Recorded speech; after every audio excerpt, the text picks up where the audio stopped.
بسم اللہ الرحمن الرحیم۔ السلام علیکم۔ محمد جمیل شاہد آپ سے مخاطب ہے۔ یہ بوائلر سالٹ کے سلسلے میں ہمارا آج لیکچر نمبر 9 ہے۔ اس میں ہم یہ جو ہے نا الیکٹریکل پروڈکشن کی ڈیولپمنٹ کے حساب سے یہ جو ہے نا آج ہمارا 9واں لیکچر ہے۔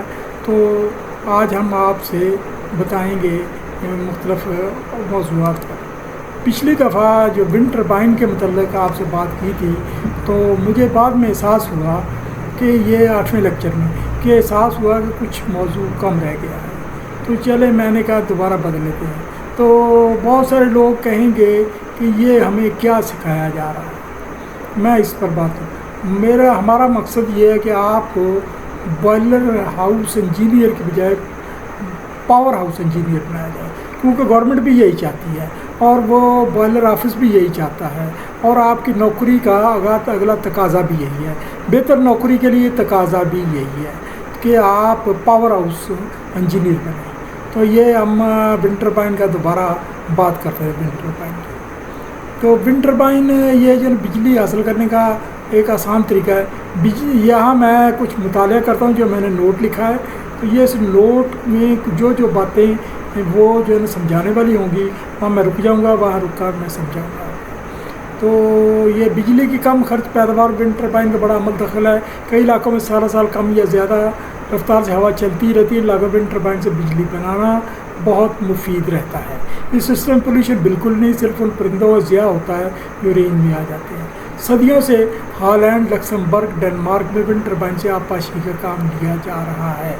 اس کے لیے پانی کی سطح تک ایک کنواں کھودا جاتا ہے اور باقاعدہ اندر سے پختہ کیا جاتا ہے، پھر اس کے اطراف میں باقاعدہ اونچا اینٹوں کا منار بنایا جاتا ہے جس پر چھت ڈالی جاتی ہے۔ ایک ٹیکنیک سے اس پر ایک ونڈ ٹربائن فٹ کی جاتی ہے جس کے کئی گز بڑے بڑے 4 لکڑی کے بار بلیڈ ہوتے ہیں جن کے آگے ایک شافٹ ہوتی ہے۔ شافٹ اور ریہٹ کی طرح، ریہٹ آپ نے سنے ہوں گے، پہلے کنووں سے پانی نکالا جاتا تھا وہ پرانے زمانے میں، اور وہ کنویں کے بیل سائڈ پہ چلتا تھا، ریہٹ چلتا تھا۔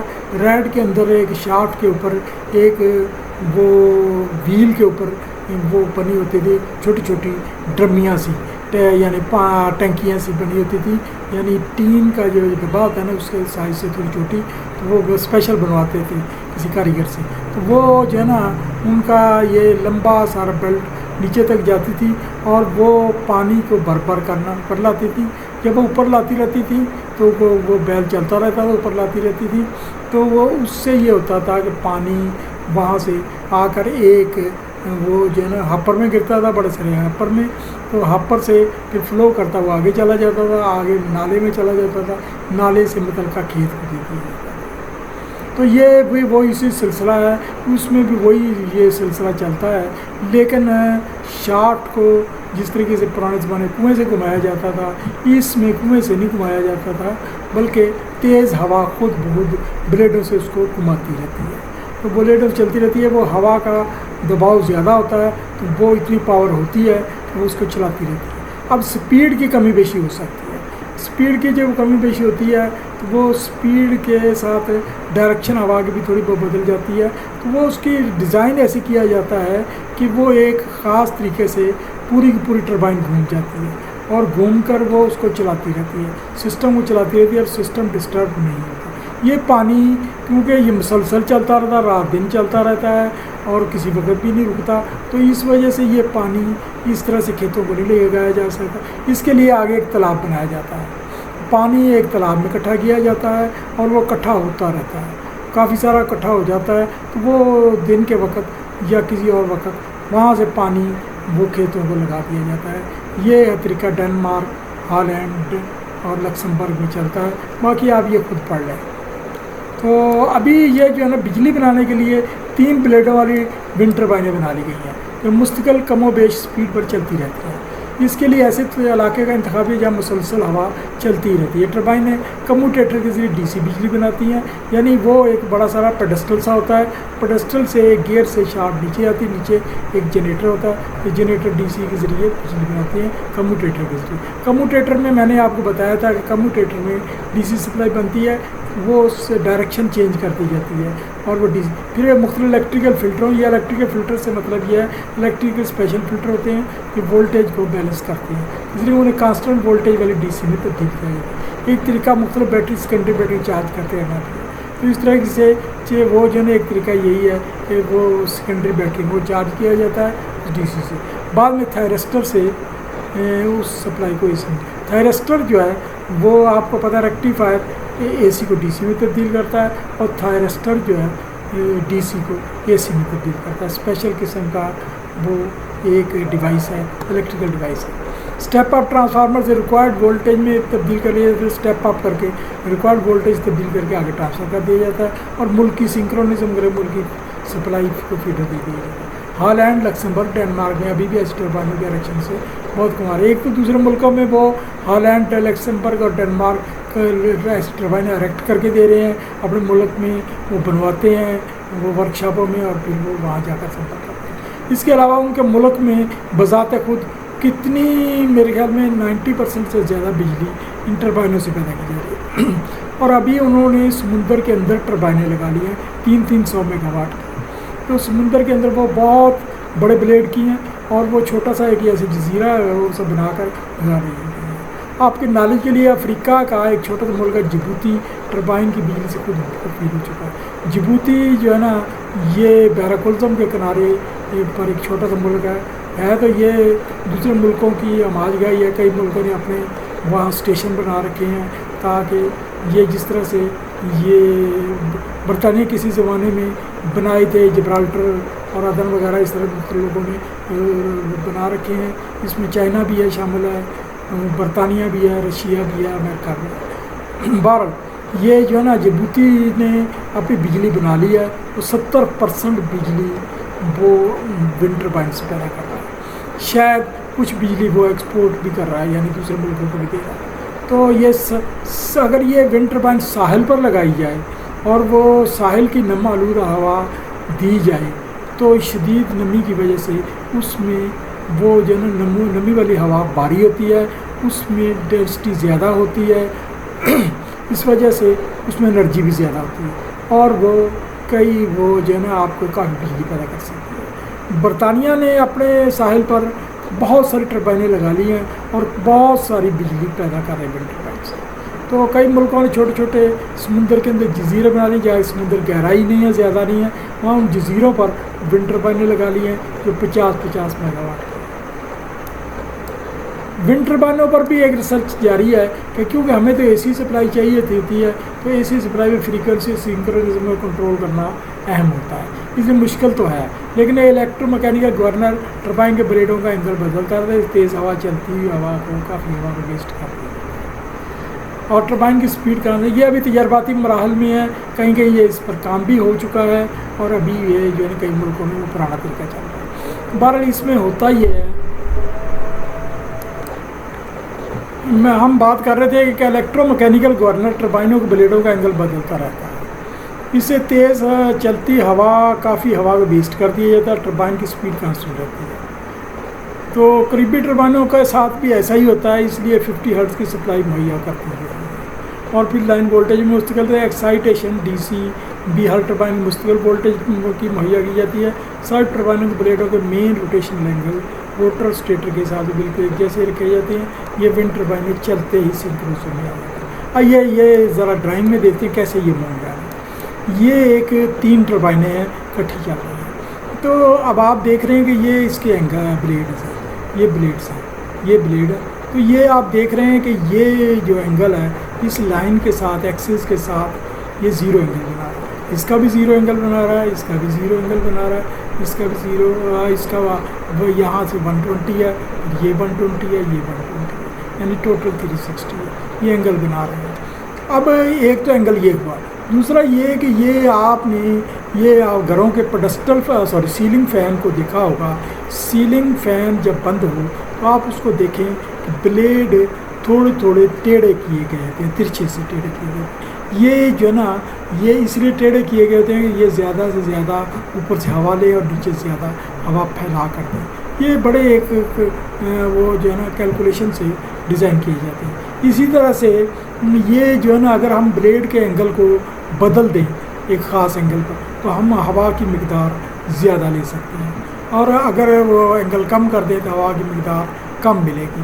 تو اب اس میں بھی ہے کہ اس ٹربائن میں یہ فرض کہ یہ بلیڈ ہے تو اس کا یہاں سے اس کا پوائنٹ ہے, تو یہاں سے ہم وہ ایک خاص طریقے سے اس کو اس طرح سے گھما کر اس طرح سے گھما کر اینگل بدل لیتے ہیں. تو اینگل اس طرح سے بدل لیتے ہیں کہ یہ جو ہوا ونڈ پیچھے سے یہ ادھر سے آ رہی ہے کاغذ کی طرف سے اوپر کو آ رہی ہے, تو یہ ونڈ جو آ رہی ہے یہ ونڈ اس بلیڈ کو یہ ایک خاص ویلاسٹی دے سکے, اور وہ روٹیشنل ویلاسٹی یعنی روٹیشنل ویلاسٹی دے سکے. یا وہ ایک خاص وہ گورنر سے ایک سیٹنگ رکھی ہوتی ہے کہ 50 ہرٹز کی فریکوینسی کے لیے جس کی جو بھی سپیڈ رکھی ہوتی ہے پولز رکھے ہوتے ہیں وہ ہی قائم رہے. تو جو ہی ہوا بڑھنے لگتی ہے تو یعنی لازم طور سپیڈ بڑھتی ہے تو وہ جو ہے نا اینگل چینج ہو جاتا ہے, وہ گورنر کی سیٹنگ سے وہ 50 ہرٹز کو مینٹین کرتے ہوئے وہ تھوڑا سا ہوا کو زیادہ ضائع کر دیتا ہے. جو ہی اینگل کا وہ جو ہے نا ہوا کی ویلاسٹی کم ہونے لگتی ہے اینگل کو چینج کر اس طرح سے اس کی سپیڈ کانسٹنٹ رہتی ہے, اس کی سپیڈ کانسٹنٹ. اب یہ تو ہوگی ایک بات کہ اس طرح سے سپیڈ اس کی کانسٹنٹ رکھی جاتی ہے. جب کانسٹنٹ رکھی جائے گی تو ہمیں 3 فیز کے لیے یا تینوں کی 50 فریکوینسی بھی ہمیں سنکرونائز کرنی آسان ہے. اب آتے ہیں آٹو سنکرونائزنگ کی طرف. اب یہ اینگل یہ ڈیزائن اس طرح سے کیا جاتا ہے یہ ٹربائن یہ چلے اس کا ایک یہ جو ہے نا بلیڈ ہمیشہ اسی صورت میں ایڈجسٹ کیا جائے, اس کی سیٹنگ اسی پوائنٹ. لازمی بات ہے دوسرے اینگل بھی اسی طریقے سے ایڈجسٹ ہو جائیں گے. اب یہ تو ایڈجسٹمنٹ کر لی. پھر یہاں سے آپ کو بتایا تھا کہ اندرونی طرف یہ اسٹیٹر کی وائنڈنگ فرض کے یہاں سے شروع کر یہ کرتی ہے, پھر دوسری یہاں سے شروع ہوتی ہے, تیسری یہاں سے یہاں تک آتی ہے اسٹیٹر کی وائنڈنگ. اب اگر ہم کچھ اس طرح سے کریں کہ یہ اسٹیٹر کی ایک وائنڈنگ سے اسٹارٹ لے اور سب لے یہ لے تو اس کا مطلب یہ ہے کہ جو انرجی پروڈیوس ہوگی وہ ایک ہی فیز اینگل کی ہوگی. ایک تو بات یہ ہے. اب فریکوینسی برابر فیز اینگل باقی رہ گیا. اگر ہم نے اس کو جو ایکسائٹیشن وولٹیج دی ہے ڈی سی کے وہ بھی ہم سب کو اکٹھے ایک سسٹم سے اکٹھے ایک ہی وولٹ کے دیں تو وہ بھی اکٹھے رہیں گے جس سے ہمارے لائن وولٹیج بھی کانسٹنٹ رہیں گے. اس طریقے سے ٹربائن آٹومیٹیکلی سنکرونزم میں وہ ہو جائیں گی تینوں. تو وہ یعنی فیز اینگل بھی ایکول ہو جائے گا, فریکوینسی بھی ایکول ہو جائے گی, اور وہ وولٹیج بھی ایکول ہو جائیں گے, اور اسپیڈ سب کچھ ایکول ہو جائے گا. تو اس طریقے سے یہ کیا جا سکتا ہے. تجربات جاری ہے. تو یہ میں نے اس کی تشریح لکھ دی ہے. تو آگے تھوڑی سی اس کی یہ ہے کیونکہ موضوع تو یہ ہے کہ یہ بجلی کیسے پیدا کی جائے. امریکہ اور دیگر کئی ملکوں میں ٹریفک رش والی ہائی ویز جو ہائی ویز سڑکیں ہیں ان پر جب ٹریفک چلتی ہے تو آپ نے دیکھا جب ٹریفک آپ بس میں سفر کر رہے ہوں اور بس کا دروازہ کھڑکی کھولے تو آپ دیکھیں کہ باہر سے ہوا تازہ ہوا یہ وہ ہوا آتی ہے جو بس چلتی ہے اور وہاں کی ہوا کو دھکیل کر آگے لے جاتی ہے, اس کی جگہ لینے سائڈ کی ہوا آتی ہے اور کھڑکی کے راستے آپ کو تھوڑا بہت تازہ دم رکھتی ہے. تو یہ گرمی نہیں ہونے دیتی. تو یہ ہوا آتی ہے. تو یہ ہوا جب آتی ہے تو کہیں سے تو آئی ہے نا سائڈ سے. تو سائڈ پہ اگر کہ ٹربائن لگا دی جائے تو ٹربائن کے بلیڈ بھی چلتے رہیں گے. تو ایسی سڑکوں پر آپ نے دیکھا چھوٹی چھوٹی ونڈ ٹربائن لگا دی جاتی ہیں جو سلولی چلتی ہیں. وہ اس طرح سے سلو چلتی ہیں کہ وہ انرجی بھی وہ اتنی پیدا کرتی ہیں تاکہ توانائی ضائع نہ ہو. اس کو ڈرفٹ کہتے ہیں اور ہوا کی ڈرفٹ سے وہ چلتی رہتی ہے, بجلی بناتی رہتی ہیں. یہ بڑے امریکہ میں ہے اور بھی کئی ملکوں میں ہے. تو وہ اس طریقے سے انرجی سے پیدا کرتے رہتے ہیں. بس وہ ونڈ ٹربائن دو کب آتے ہیں, ایک شور ہے, شور بہت کرتی ہیں, اور پرندوں کے بعد ہے. تو شور کا جہاں تک ہائی ویز کا تعلق ہے وہاں تو شور ہوتا ہی ہے تھوڑا بہت. جہاں تک تعلق ہے ویرانوں کا, ویرانوں میں شور کوئی نقصان نہیں دیتا. پرندوں کا یہ ہے اس کا کوئی حل اور اسی زمانے میں ہو جائے تو بتا دیں.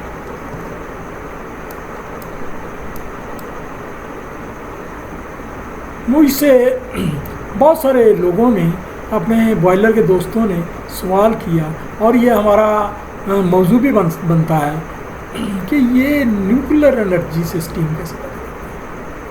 کیونکہ یہ جو ہے نا پاور ہاؤس کیسے چلتے ہیں یہ، اور آپ لوگوں کو بھی کسی کو نیوکلیر پاور ہاؤس میں جاب بھی مل جا سکتی ہے.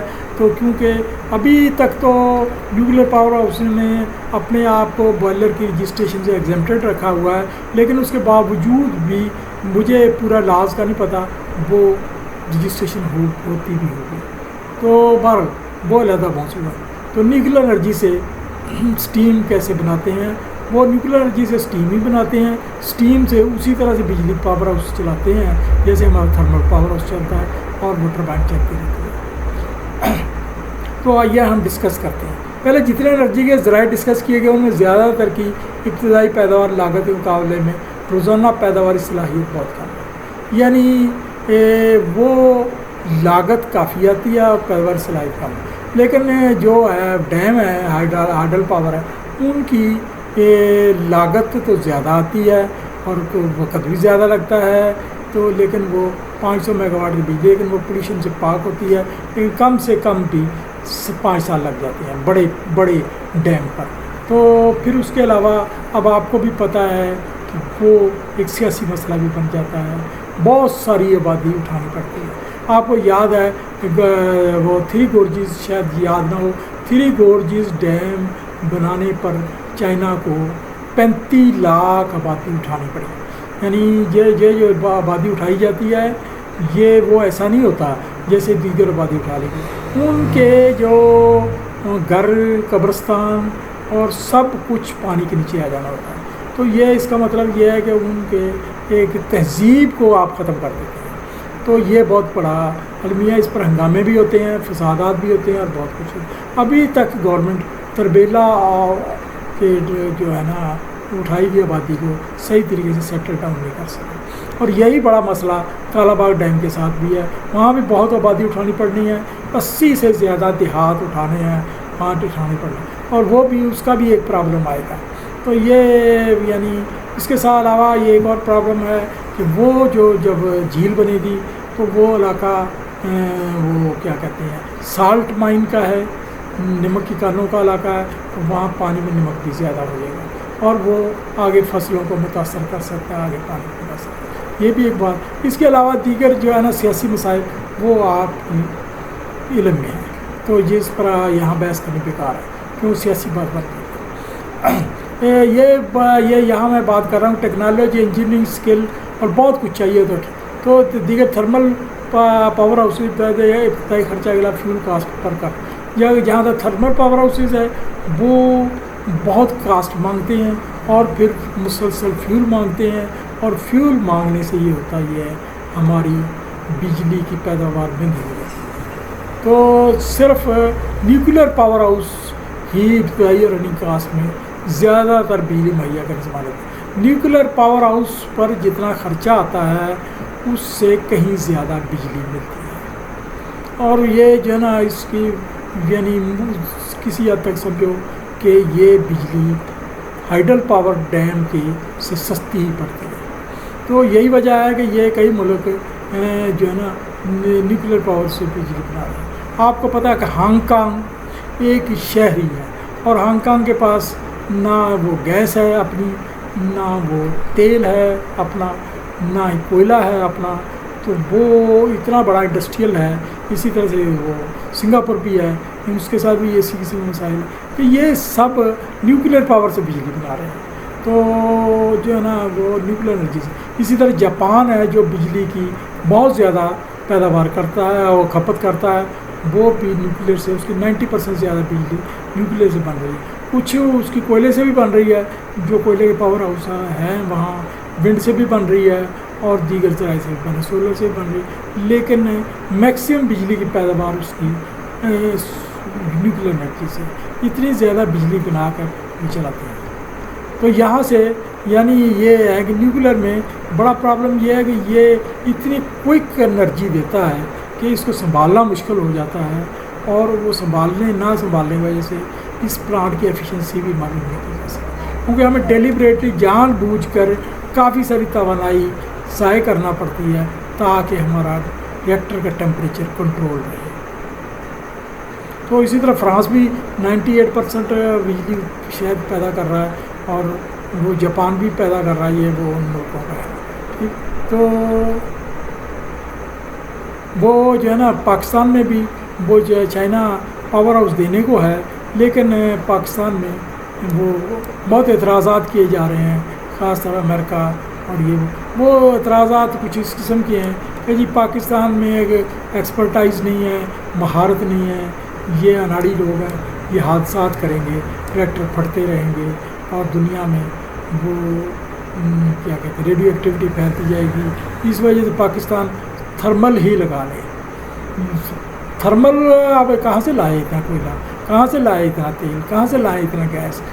دن بدن وہ بجلی کی کھپت بڑھ رہی، جو ہم انڈسٹری کی طرف جائیں گے تو بجلی تو بڑھتی جائے گی۔ اب تو زراعت پر بھی بجلی کا کھپت زیادہ ہو گئی ہے، زراعت میں بھی ٹیوب ویل چلانے ہیں، اس کے علاوہ زراعت میں بھی بہت ساری چیزیں بجلی سے چل رہی ہیں، تو اس کے علاوہ تیل وغیرہ زراعت کی مشینوں کو چلانے کے لیے بھی چاہیے، تو یہ تو مشکل ہے۔ اچھا چلے ہم بحث کرتے ہیں ابھی اس پر کہ نیوکلیر انرجی کیا ہے، کیسے بجلی پیدا کرتی ہے۔ جب سائنسدان آٹو ہان نے یورینیم کے ایٹم کو ایک خاص سائنسی طریقے سے توڑا تو ایک نئی ایجاد نے جنم دیا۔ فیجن ریئیکشن سے انرجی کا وسیع ذخیرہ فی ایٹم حاصل ہے، یعنی وسیع ذخیرہ سے مطلب ایک جب توڑا تو انرجی کا ایک طوفان معلوم نکلا۔ یہ اتنا طوفان تھا کہ یہ جو ہے نا اس سے ایٹم بم بنائے گئے پہلے تو، اور وہ جاپان کو تباہ کیا گیا امریکہ نے۔ وہ جو ہے نا یہ سب سے پہلے یہ کوششیں جرمنی نے کی، یہ اس میں ناروے میں انہوں نے ہیوی واٹر کا پلانٹ لگایا اور بہت کچھ اس طرح سے کوششیں کی، لیکن ٹریجڈی یہ ہوئی کہ اس کے اور اٹلی کے سائنسدان امریکہ بھاگ گئے۔ امریکہ نے ان سائنسدانوں کو بغیر پاسپورٹ ویزے کے آنے دیا، یعنی وہ دوسرے لفظوں میں اسمگل ہو گئے، تو اور ان کی بڑی انہوں نے خوشامد کی، اور وہ سب سے اسی طرح سے اس میں آئنسٹائن بھی شامل تھا، ہیزنبرگ بھی شامل تھا، آٹو ہان بھی شامل تھا، فرنی بھی شامل تھا، اور بہت سارے شامل ہوں گے۔ یہ تو سائنسدان بڑے سائنسدانوں کی باتیں ہیں، تو جتنے ٹیکنیشین بھاگے وہ بہت بڑی گنتی ہوگی، یعنی ٹیکنیشینوں کے بغیر کام نہیں چلتا۔ تو یہ اب اندازہ یہ ہے کہ یہ 1 kg یورینیم سے اب آپ دیکھ سکتے ہیں کہ اتنے یونٹ بجلی پیدا کر سکتا ہے 1 kg یورینیم، جتنی ہماری 4000 میٹرک ٹن اچھے گریڈ کا کوئلہ درکار ہوتا ہے اس کے لیے، اتنے ٹن یونٹ کے لیے۔ دنیا کا سب سے پہلا نیوکلیر پاور ہاؤس 1954 میں USSR میں لگا۔ یہاں تھوڑا سا وہ USSR سے تھا پہلے، وہ جو نا رشیا کا نام سوویت یونین تھا، یہ جو اس کا سرکاری نام USSR تھا، union of Soviet socialist republic, یہ پورا نام تھا، جس کو شارٹ کٹ سوویت یونین کہتے ہیں۔ اچھا اب ہم آتے ہیں، یہ تو سیاسی بات ہے۔ آپ جانتے ہیں پروٹون اور نیوٹرون کسی بھی عنصر کے ایٹم کے بالکل مرکز میں ریزائڈ کرتے ہیں، مرکز میں رہائش ہوتی ہے ان کی، اور وہ پروٹون نیوٹرون کے مجموعی ایک ایٹم ماس یا ماس نمبر کہتے ہیں۔ صرف پروٹونوں، یا یہ ذرا سے غلطی ہوگی، اس کو پروٹونوں سمجھنا ہے، پروٹونوں کی تعداد کو ایٹمی نمبر کہتے ہیں۔ کچھ عناصر کے ایٹم مختلف اٹامک ماس رکھتے ہیں، کچھ عناصر کے ایسے کئی عناصر ہیں جن کے مختلف اٹامک ماس ہیں، یعنی ان میں نیوٹرونوں کی تعداد، پروٹونوں کی تعداد ایک جتنی ہوتی ہے، نیوٹرونوں کی فرق ہو جاتی ہے۔ مثلا ہائیڈروجن کے 3 آئسوٹوپ ہیں،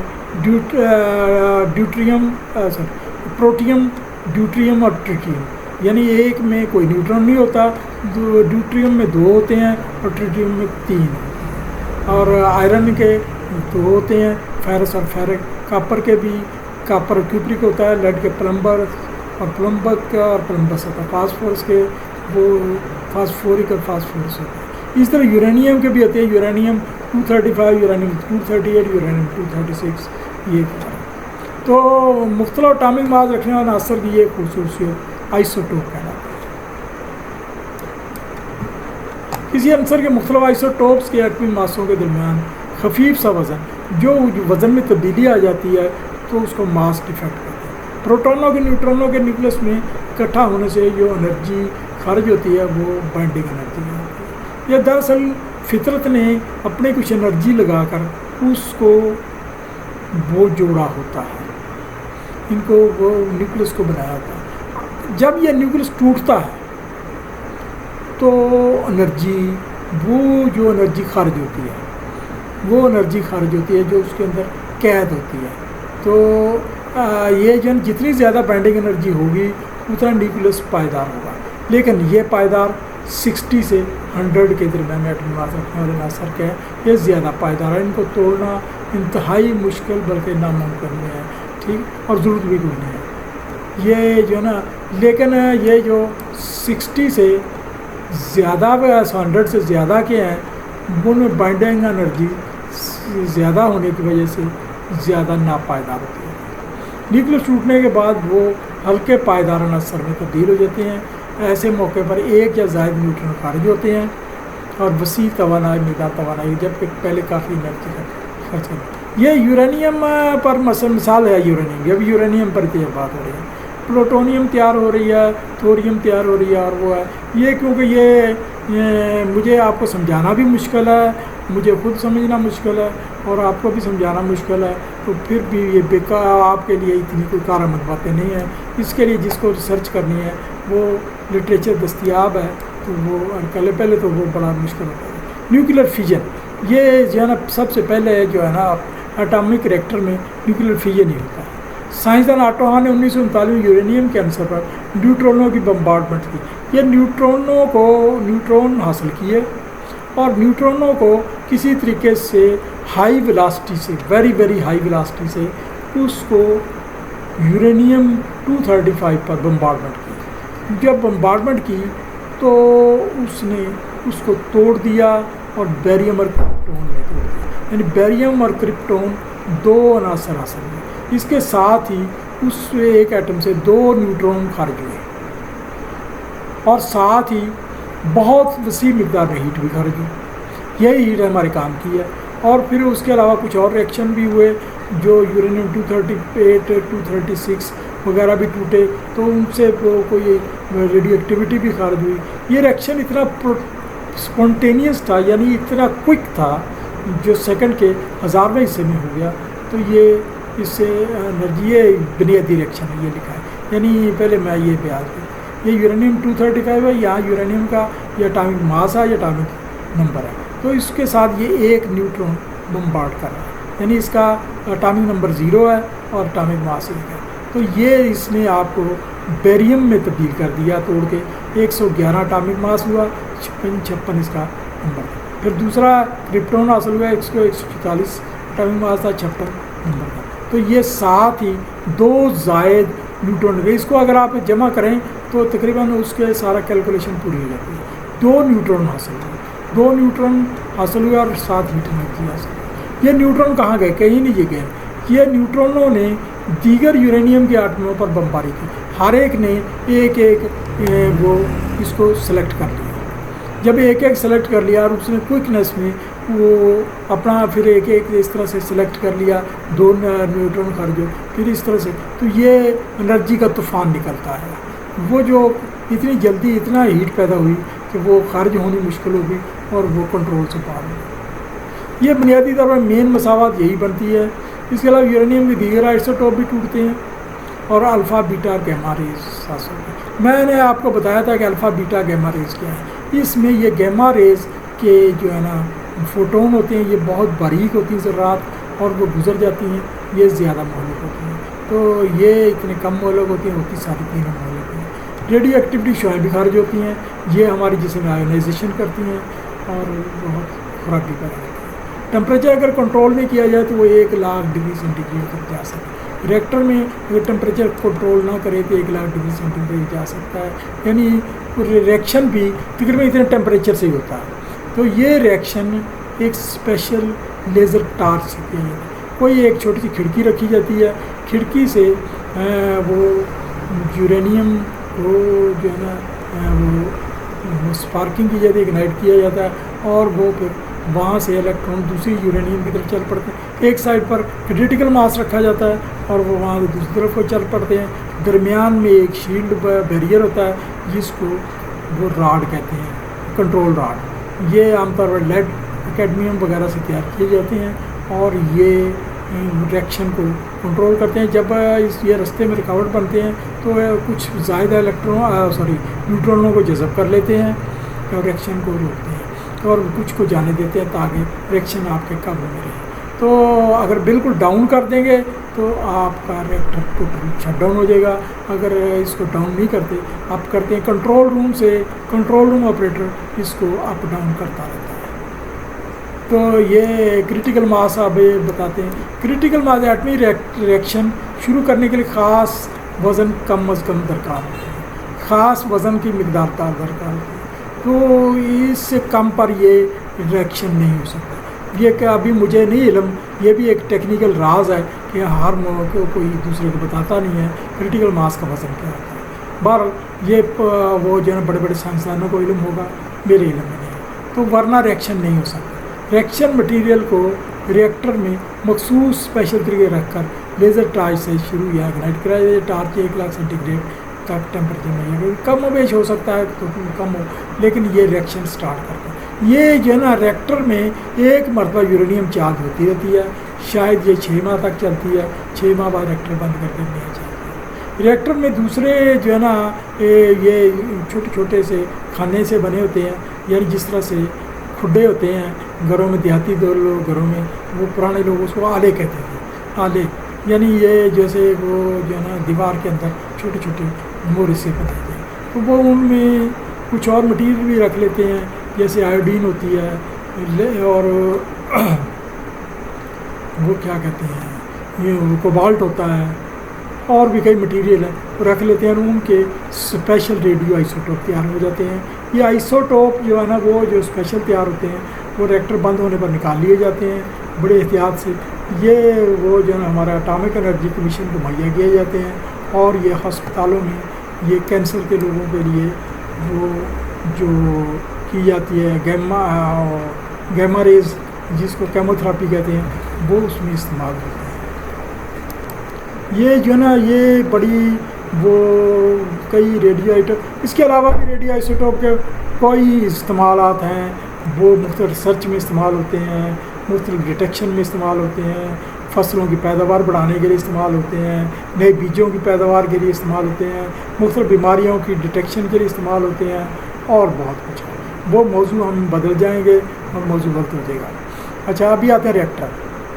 ایٹمی ریئیکٹر کے اندر اسپیشل مٹیریل فیجن ریئیکشن سے کچھ پرے مٹیریل پر نیوٹرونوں کی بمبارڈمنٹ کرتا رہتا ہے. یوں شدید ہیٹ پیدا ہوتی ہے، درمیان میں کیڈمیم اور کچھ مخصوص مٹیریل کنٹرول راڈ بمبارڈمنٹ میں رکاوٹ کرتے ہیں، اور وہ ایک خاص ایکویلبریم مینٹین کر لیتے ہیں کہ اتنا ٹیمپریچر ہم نے رکھنا ہے.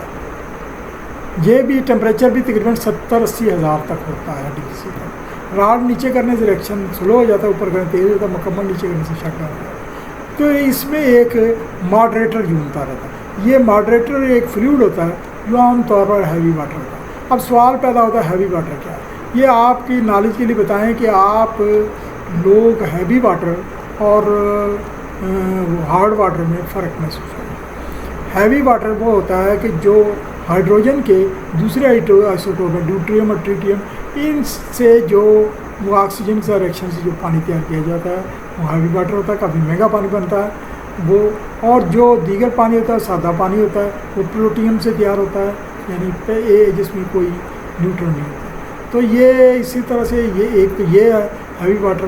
اس کے علاوہ گریفائٹ اور دیگر مٹیریل سے ایک لیکوڈ سا سولوشن سا تیار کیا جاتا ہے. یہ جو ہے نا وہاں سے ہیٹ ایکسٹریکٹ کر لے کے جاتا ہے، اور وہ ہیٹ ایک اور ویسل میں ہیٹ ٹرانسفر کرتا ہے، یا ہائی پریشر واٹر کو، بوائلر واٹر کو شدید گرم کر کے اسٹیم بنایا جاتا ہے، اور پھر ایک اور ہیٹ ایکسچینجر سپر ہیٹ کر دیا جاتا ہے.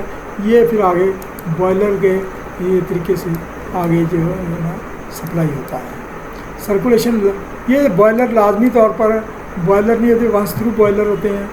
سپر ہیٹ اسٹیم ایک یا زیادہ کنڈنسنگ ٹربائنوں کو آپریٹ کرتی ہے. کنڈنسنگ ٹربائنوں کے بارے میں آپ کو بتایا تھا، یا آگے بھی کچھ بتائیں گے ٹربائنوں کے بعد میں.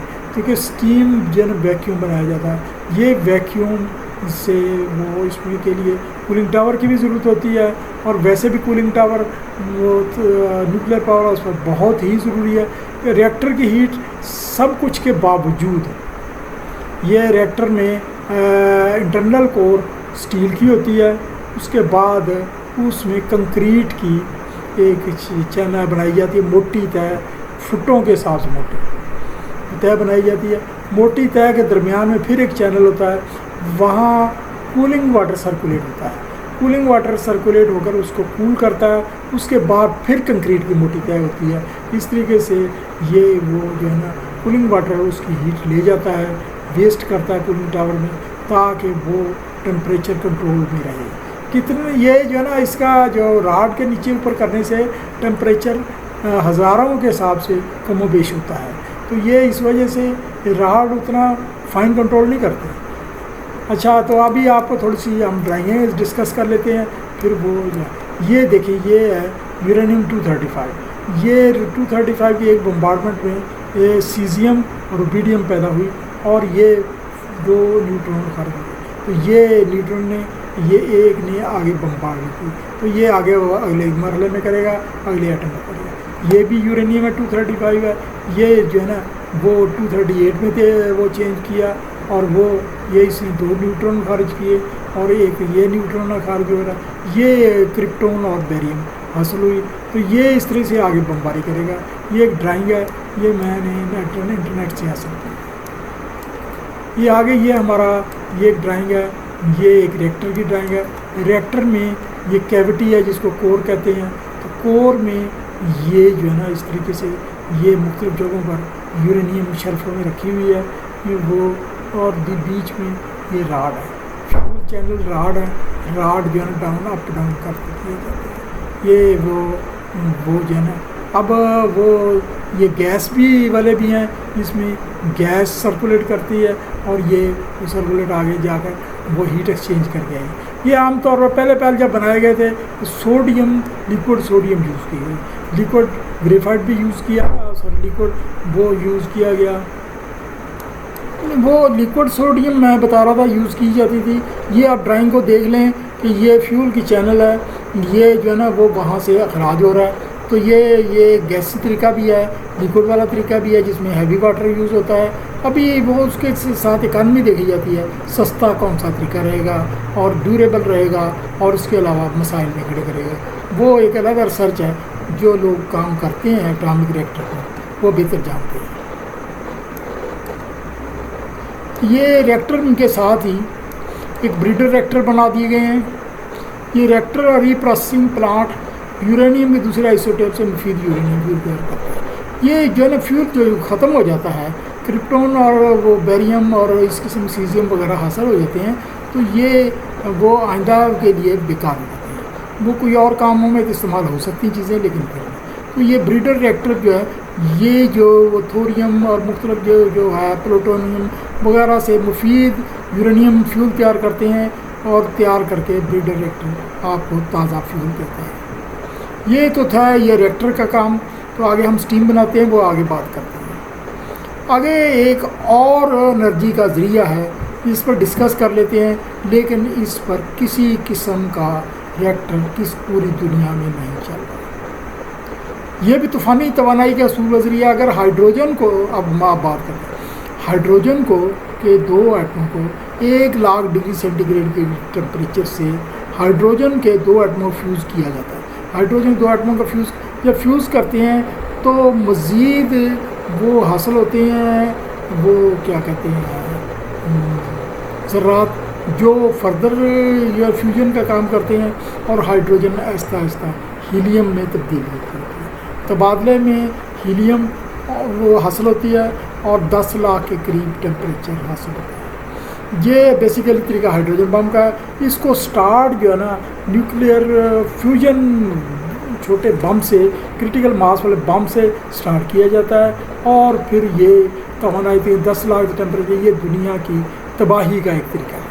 لیکن ابھی جو ہے نا کئی ملک ہے، شمالی کوریا ہے، جاپان ہے، فرانس ہے، اور 1-2 ملک اس پر بڑی ریسرچ کر رہے ہیں، بڑا پیسہ خرچ کر رہے ہیں کہ اگر ہم کسی طریقے سے نیوکلیئر فیوژن ریئیکٹر بنانے میں کامیاب ہو گئے، کیونکہ اس میں ریڈیو ایکٹیویٹی نہیں ہے، اور یہ جو ہے نا ہم وہ بہت ساری بجلی بنا سکیں، اتنی بجلی کہ ہم صرف بجلی دیگر تمام آج تک حاصل ذرائع سے سستی رہے گی. یہ شمسی توانائی سے بھی سستی، یہ وہ ونڈ پاور سے بھی سستی، اور پروڈکشن بھی بہت زیادہ. یعنی ایک بجلی بنانا اس میں بڑی ہماری امیدیں وابستہ ہیں. یہ دیکھیں، یہ اس میں جب اتنا ہائی ٹیمپریچر کی آپ کو وہ حاصل ہوگی ہیلیم، تو ہیلیم جو ہے اس کو آگے ٹھنڈا کیا جائے، یا ٹھنڈا یعنی دوسرے لفظوں میں ہیٹ ایکسچینج کی جائے. تو ہیٹ ایکسچینج سے اگر ہم اس کو سٹیم سے گزاریں گے تو سٹیم بھی دو حصوں میں تقسیم ہو جائے گی. سٹیم کا آپ کو پتہ ہو 600 ڈگری سینٹی گریڈ سے کے بعد سٹیم ڈس انٹیگریٹ ہونی شروع ہو جاتی ہے، آٹومیٹکلی ہائیڈروجن اور آکسیجن میں تقسیم ہو جاتی ہے. جبکہ 1000 ٹیمپریچر کے قریب پوری کی پوری سٹیم ہائیڈروجن آکسیجن میں چینج ہو جاتی ہے. تو ہائیڈروجن کے اوپر پازیٹیو وہ کیا کہتے ہیں وہ ہوتا ہے آئن بن جاتا ہے، اور وہ آکسیجن نیگیٹو، تو منفی. تو آکسیجن منفی، تو وہ ایک الیکٹران زائد ہوتا ہے. وہ الیکٹران کو اگر ہم کسی اور الیکٹروڈ کو دیں تو وہ الیکٹران سے وہ ایک بجلی کا فلو چل پڑتا ہے. کیوں دوسری طرف ہائیڈروجن کو دیتا ہے تو ہائیڈروجن پوری ہائیڈروجن بن کر نکل جاتی ہے، جبکہ آکسیجن بھی وہ جو ہے نا پوری آکسیجن بن کر نکل جاتی ہے، اور ساتھ میں بجلی بھی. اس کو الیکٹروڈ کو تجربیت کیا جائے، اگر ہم کسی طریقے سے فکس کنٹرول کر لیں، ہم وہ جنریٹر کی ضرورت نہیں ہے، ہم اے سی سپلائی پیدا کر سکتے ہیں مختلف طریقے سے. اس پر بہت بڑی ریسرچ کی ضرورت ہے، تو ابھی کوئی طریقہ کامیاب نہیں ہے، لیکن سوچا جا رہا ہے. تو یہ جو ہے نا اس کے علاوہ ہمیں یہ جو ہے نا وہ جو پانی کے الیکٹرالسس سے جو ہائیڈروجن اتنی حاصل ہوگی وہ ایک تو ریکٹر میں یوز ہو جائے گی، اور ریکٹر میں یوز ہونے کے علاوہ وہی ہائیڈروجن گاڑیوں کے لیے فیول کی سپلائی کا ذریعہ بنے گی. گاڑیوں کے لیے، آپ کی گاڑیوں کے لیے آپ کو نیچرل گیس کی دیگر وہ فیول کی ضرورت ہی نہیں رہے گی. یعنی دنیا کو ایک مفید ذریعہ ہے. اسی لیے جاپان، فرانس وغیرہ ریسرچ کر رہے ہیں ہم آئندہ. اور پھر دوسری چیز یہ کہ لو ٹیمپریچر کی جو ہائیڈروجن ہے اس کو ریکٹروں میں جلا کر آپ وہ جو ہے نا وہ آپ دیگر پرانے روایتی قسم کا تھرمل پاور اس میں چلا لیں گے. یعنی سٹیم کئی فیزز میں تیار ہوگی، ایک تو وہ الیکٹروڈ سے، اور ایک جو جنریٹر سے، اور ایک دوسرے یہ جو ہے نا اس طرح سے ہائیڈروجن سے. اور ہائیڈروجن گاڑیوں کے لیے بھی حاصل ہوگی، تو انرجی ہی انرجی ہے. لیکن یہ آگے بات کریں گے یہ ایسا کیسے ممکن ہے. نیوکلیر فیوژن میں سب سے بڑا فائدہ یہ ہے کہ ریڈیو ایکٹیویٹی کا بالکل خارج، لیکن بہرحال اصل مسئلہ ابھی تک ٹیمپریچر کنٹرول کا ہے. آئیے اب ہم تھوڑی سی اس پر بحث کر لیتے ہیں. اٹامک ریئیکٹر میں بہت سی یہ کیسے اسٹیم کیسے بنتی ہے، کیونکہ اٹامک ریئیکٹر میں بہت زیادہ ہیٹ جنریٹ ہوتی ہے، اس وجہ سے سلو ہیٹ ایکسٹریکشن سسٹم کارآمد نہیں ہوتا ہے. ان پاور ہاؤسز میں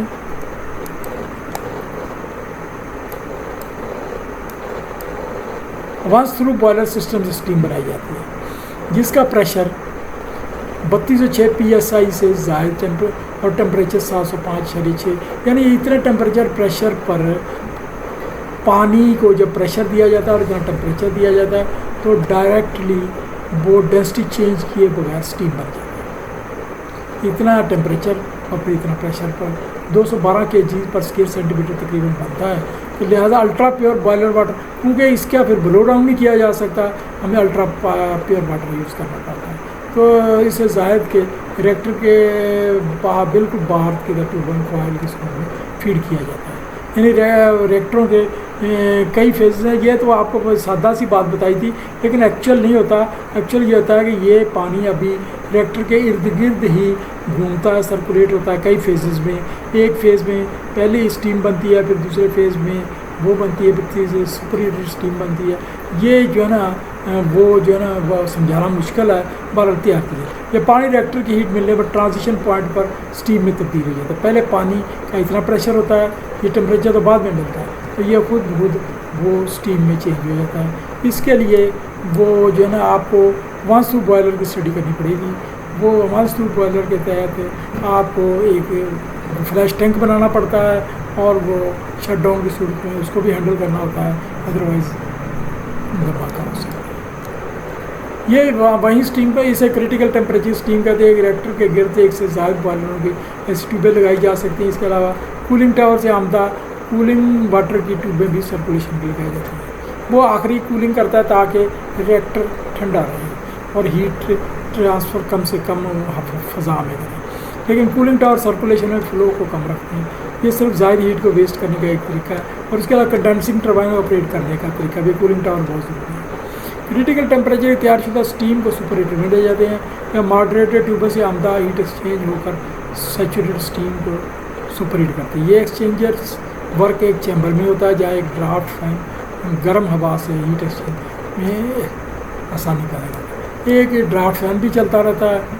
یہی سپر ہیٹ اسٹیم ٹربائنوں کو منتقل کی جاتی ہے. پھر ٹربائن میں کنڈنسیٹ آتا ہے. کنڈنسنگ ٹربائن میں اسی چیمبر میں اسی طرح سے پھر وہ جب ٹربائنوں سے آپ کریں گے اس طرح سے آپ کو ڈیریٹر بھی لگانا پڑے گا اور وہ کچھ نہ کچھ کرنا پڑے گا. پھر ساتھ میں جو فلیش ٹینک ہوں گے وہ فلیش ٹینک کے اوپر کنٹرولر اور کچھ لگانا پڑے گا. اس چیمبر میں ٹربائنوں سے آمدہ اسٹیم پہ ریج ہیٹر بھی لگے. سپر ہیٹ اسٹیم کو ٹیمپریچر حد سے بڑھنے سے روکنے کے لیے چیمبر میں سپرے ٹیمپریٹر بھی لگائے جاتے ہیں جو ایک کنٹرول سسٹم کنٹرول کرنے والا fresh boiler water super heater میں فیڈ کرتے ہیں. سپر ہیٹ کا ٹیمپریچر بھی کنٹرول کرنا ضروری ہوتا ہے. یہ باتیں کرنی بڑی آسان ہے لیکن عملی طور پر بڑا مشکل ہے. ابھی تک ہم نے اسٹیم میں کلوز سسٹم ڈسکس کی جیسے پانی ایک طرف سے پانی آ رہا ہے دوسری طرف اسٹیم جا رہی. ابھی ان تقاضوں کا حل ڈسکس ہے جو ٹربائنوں کے لوڈ کی کمی وجہ پیدا شدہ ہیٹ ایکسٹریکشن کرنی بیش ہوتا ہے یا پورے سسٹم کو شٹ ڈاؤن کرنے میں مسائل پیدا آتے رہتے ہیں. یہ یہاں تھوڑا سا یہ ڈسکس کر لیں کیونکہ آپ کو جیسے پہلے بتایا کہ اس میں ٹیمپریچر کنٹرول ایسے وہ جو ریئیکٹروں میں بڑا مشکل ہوتا ہے. تو ایک مرتبہ ٹیمپریچر جب کنٹرول کر لیتے ہیں تو اس کے ساتھ ٹربائنوں پر بجلی کا لوڈ بھی ایڈجسٹ کر لیتے ہیں. تو پھر سسٹم کو وابڈا کے ساتھ سنکرونائز کر دیتے ہیں. سنکرونائز کرنے کے ساتھ وابڈا کو انسٹرکشن دی جاتی ہے کہ یہ جو اٹامک پاور ہاؤس ہے اس کے لوڈ میں کمی نہیں آنے دینی, نہ زیادتی آنے دینی ہے نہ کمی آنے دینی. اس کا لوڈ کانسٹنٹ رکھنا ہے. آپ نے وہ کانسٹنٹ لوڈ رہنا تاکہ ریئیکٹر پہ پرابلم نہ ہو اور وہ بجلی آسانی سے ملتی. اگر وہ کوئی لوڈ کی کمی بیشی آتی ہے تو وابڈا اپنی دیگر ٹربائنوں سے دیگر پاور ہاؤسوں سے اس کی کمی بیش کرتا ہے. آپ سے وہ ایک فکس پوائنٹ کی بجلی لیتا رہتا ہے تو جس سے وہ پاور ہاؤس پر وہ جو ہے نا وہ اطمینان بھی رہتا ہے اور وہ ایک خاص فریکوینسی کی وولٹیج کی بجلی حاصل ہوتی رہتی ہے. آگے جاتے ہیں. فلیش ٹینکس کے اس مسئلہ کو حل کرتے ہیں. اوور ہیڈ ٹینکوں میں آپریٹنگ ٹیمپریچر پریشر پر پانی اسٹور کر لیا جاتا ہے. یہ آپ سارا پڑھ لیں. یہ سارا ونس تھرو بوائلر کا سسٹم کا ہے. ٹھیک, تو یہ بہرحال بڑا مشکل کنٹرول ہے لیکن کیا جاتا ہے. اگر کچھ لوگ انٹرسٹڈ ہوں تو کسی اٹامک پاور ہاؤس کو وزٹ کریں لیکن وزٹ کرنے نہیں دیا جاتا کیونکہ یہ اٹامک پاور ہاؤس یہ ملکی طور پر ایک سیکورٹی مسائل ہے. تو وہ جو ہے نا وہاں جو عملہ بھی بھرتی کیا جاتا ہے ان کی بڑی سیکورٹی چیکنگ کی جاتی ہے. یہ کہیں جو دشمن کے جاسوس ہی نہ ہو. تو سیکورٹی چیکنگ کے بعد وہ ان کو ملازمت دی جاتی ہے. پھر اس کے بعد ان کو سکون سے نوکری کی جاتی ہے. بڑی مشکل نوکری ہوتی ہے لیکن تنخواہیں عام پاور ہاؤسوں سے بھی زیادہ اچھی ہوتی ہیں کیونکہ ان لوگوں کو کوشش کی تھی یہ اب جائے نہیں یہاں سے. باقی یہ ساری وہی ہے کہ تو وہ جو ہے نا کس طرح سے چلتا ہے آپ اس میں آپ کو کوئی کسی اور پڑھنا. یہ تو آپ کی جنرل نالج کے لیے دیا جا رہا ہے. یہ کورس کا حصہ نہیں ہے. یہ میں نے کہا تھا کسی نے سوال پوچھا تھا وہ اس مد نظر کرتے ہوئے.